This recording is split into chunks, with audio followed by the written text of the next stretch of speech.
Izenburu osoak dioen bezala, umei euskaraz irakurtzen erakusteko sortu zuten egileek euskara eta euskal kulturaren pizkunde aroan.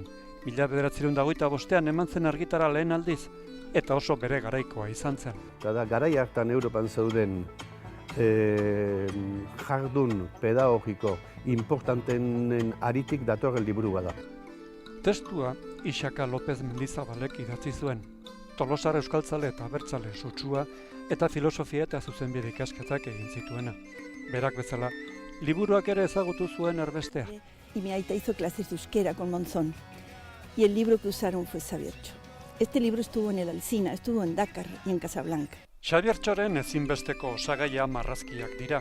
Eta horretan ere nabarmentzekoa da Jon Zabalo Txiki, kartelgile eta ilustratzaile donostiarraren lana. Hau ere, aitzindaria. Hemen, Frantzian eta Inglaterran eta Alemanian lehenengo liburuak marrazkiz beteak eta oso testu gutxirekin, umeentzat horrela sortuak, eta Txiki hasieratik hildo hortan kokatzen da. Hainbat belaunaldiren altxor eta lehen entziklopedia bihurtu zenak berrargitalpen ugari izan ditu. 2003 urtekoa azkena, baina orain gainera, Xabiertxok irabazia du txokoa interneten ere.